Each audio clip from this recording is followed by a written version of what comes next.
Okay, this is our first attempt to photograph the car in motion. As you see, I'm driving my convertible with my trusty dog, Peter. Say hi, Peter. Okay, alright. Music on the iPod through my iPhone, but it doesn't seem to work that way.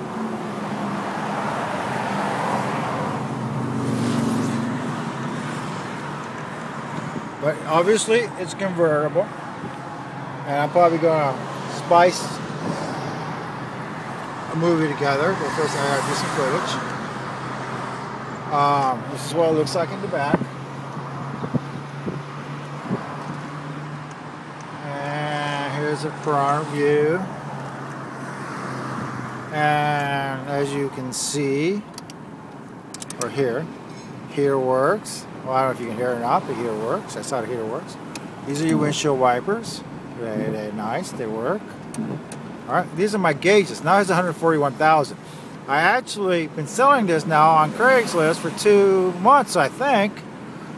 And it's kind of strange, I haven't had even but 2 people look at it. One person had 2 already, and they were thinking whether they wanted a third. And the other one came trying to decide if they wanted to buy a Miata or a Saab. He saw my ads, so he came out to check out the Saab, but he showed up in a Cadillac. So as soon as he showed up in a Cadillac, I pretty much knew he wasn't going to buy a European car, because European buyers are just a different kind of person than people that usually buy Cadillacs or Japanese cars. We're usually just a different brand, different breed. We're a different breed. So you can see this is the tach. This is the temperature gauge, if you can see it. This is the gas gauge. This is the mileage. So I've been driving it now. I put about 1,000 miles a month on it. It's been flawless. Drive it all the time. It's got these really it's got the upgraded sound system, Kenwood. USB connection, auxiliary port. It makes really great sound. It has these Infinity speakers, which is a really good brand with a special mounting on it. The previous owner put together.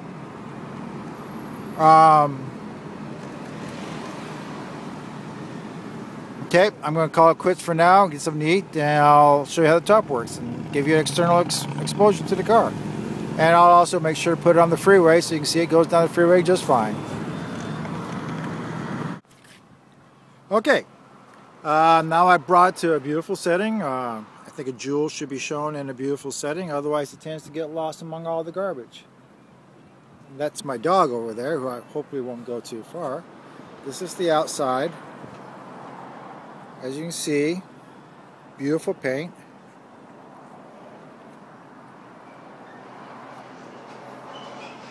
It has wipers on front lenses, which is definitely a European thing. It has a battery terminal hanging out from the front, so if you don't drive it for a long time, you hook up a battery charger on it. It's called I can't remember what it's called. Use them on motorcycles. It keeps the battery charged up all the time, so like if you only drive it during summertime, you park it in the garage during winter, it's always ready to go whenever you need it. It has a previous owner who took meticulous care of this car, really took care of it. I mean, he was just so proud of it. Was a person that would invest extra money and time. He had a clear coat put over the paint. It's all original paint, but he added an aircraft grade clear coat, which really does a good job of keeping the car clean. Like, I finally washed this car for photographing it. But for 2 or 3 months, it stayed looking sharp, and it barely had any dirt on it. So whatever they use on aircraft, it's definitely a lot better than what they use on cars. Okay. Great. Oh, it's a train. Okay. This is the top. Now I can't remember what they call, but also I have a cover that you can put over it But you know, it takes a few minutes to put this cover on and taking it off. And unless you live in Arizona, where you might have a garage and have the car always ready to go for summertime, it's probably not something you'd use very often. This is the back seat. It's all leather. This is the front seat. These are the Infinity speakers that I was talking about. Very nice sound system. Nice dash. Everything works. The only damage to the interior, maybe the only damage on the whole car, is a little bit of wear spot right there on the driver's seat. Pretty common. Actually, it's a lot less than most of them. And that's just some dirt. Okay. And okay, hang on a second here. I'm going to show you the engine. All right.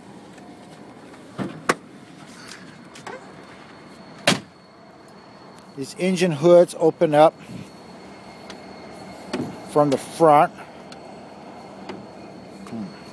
Let me see here. Oh, right there. Yeah, there we go. A little dizzy, I'm sure. Okay. You see, it's a 4-cylinder. It's a very large 4-cylinder. European quality, timing chain, no belts, no maintenance, automatic transmission. No clutches, no maintenance. It's a non-turbo model. The turbo is nice. I've had a turbo. I've had a number of Saabs in my life, and I love them all. Turbos is wonderful, but it's also a source of a lot of problems. So if you want a trouble-free car, you want something you can drive for, put 100,000 miles on, and just like maybe a couple brake pads and a few minor 1 or 2 repairs over 10 years, you really want to go with a non-turbo. If you got deep pockets and money's not an issue, because the 900 is such a classic, then I understand you'll be looking for a turbo.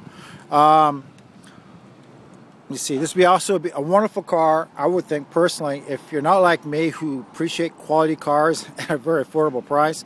This is a great first car for a daughter. Now, the Saabs are remarkably safe. They're just like the Volvo 240s, a lot of strong steel, famous for its impact resistance. Even the convertible, I had one of these that was T-boned at 60 miles an hour, and while the car was totaled because the whole inside was pushed in, I was left undamaged. Very tough car. I really hated that car being hit because I was so proud of it. As you can see, they don't leak. Very dry. European quality, no valve covers leaking or any of that bullshit that you see in a lot of cars. Just hard, long-lasting, durable, robust technology. Anti-lock brakes. Air conditioning. There's your coil right there. Kind of easy to get to. Everything's really actually very easy to get to if you ever have to have someone do something, but almost never happens. Right there's your ignition module. Very easy to get to. Clearly different from a modern car. Right here's your fuse panel. All your fuses clearly marked. Good high-grade European slot fuses. I think we use them in America now too. There's your relays, all clearly marked, easy accessible. Let's see what else.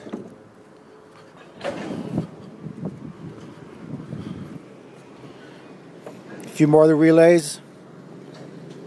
There's the fuel pump relay, the fuel pump fuse, all of it just clearly marked, easily accessible, no heavy research, no big, crazy, gotta find a special information source to find one little tiny thing if you ever have to have something done. Okay, now the top, certainly the top is very important. So I'm going to show you how it works. Come on inside, Peter. All right, let's see if I can photograph this now. Turn the key on. All right. Put the emergency brake on. That allows this switch to work right here. When I hit it, here comes 1001, 1002, 1003, 1004, 1005, 1006, 1007, 1008, 1009. You hit this knob right here, locks it in place.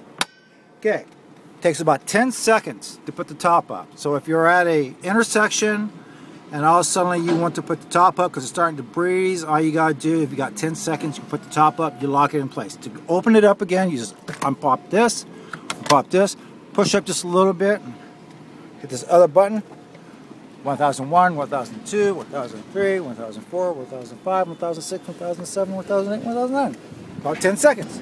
You put it back up again, and I'll let you inspect the top and see what it looks like with the top on. You can see, nice quality canvas, excellent condition. Okay, come outside, and as you can see, it's a nice fine top. Glass inserts, canvas, not plastic. Canvas is the only way to go. They cost more.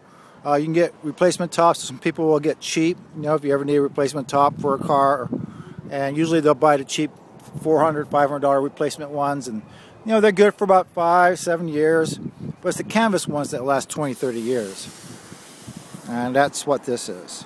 Canvas is the same thing they use on army tents. Army tents used to last, some of them still last from Korean War. This was added by the previous owner, an armrest that usually they don't have on these cars. He liked these little extra features. He made sure it was done, like the clear coat and the armrest and the special speakers. He maintained the cooling system with Mercedes coolant. He gave me a big shelf of information on the quality of Mercedes coolant and why it was vastly superior than other coolants, especially if you want to keep a car for 20-30 years with aluminum engine. Apparently no corrosion, no electrolysis takes place with Mercedes grade coolant.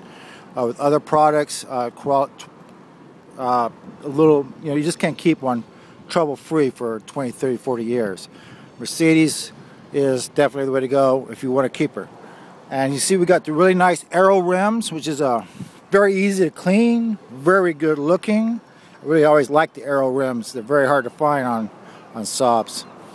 I had one person email me, would you just sell me the rims? I was like, yeah, I'm going to take off my rims off of a jewel of a car like this and sell it to them. Anyway, I'm sure maybe you can do it, but I'm not going to do it. You see we got a nice little plastic cover for the license plate. Tabs obviously good till the second. Nice and clean, takes unleaded. I see, what else is important? I think that'll be it for now. This is the battery tender. You can plug it in, and like if a person buys this for a daughter, for college, first car, obviously it's going to be all over the country and probably won't matter. But if you're buying it to be a convertible keeper for a summer car and you have a garage, you want to keep the batteries always up, you just plug in a battery tender inside there like you would a motorcycle, and it's always charged up, always ready to go. Pull it out, head off down the road. Let's see, how about look underneath? As you can see, nice and clean underneath. Nice and clean exhaust. These are the wheels. Lots of good tread. I wouldn't say they're brand new, but they're like 70-80%. The fronts are probably more like 50%, but that's still probably 20-30,000. And I am firm on the price. Actually, I really should be getting $35,000 for it if I could ever find a buyer. This is a jewel, flawless, nothing wrong with it. Convertible, Saab, the famous 900 series. Yeah, why it hasn't been sold, I have no idea. Okay, all right, I'm going to just wrap this up now, and probably my other tape will be on the freeway.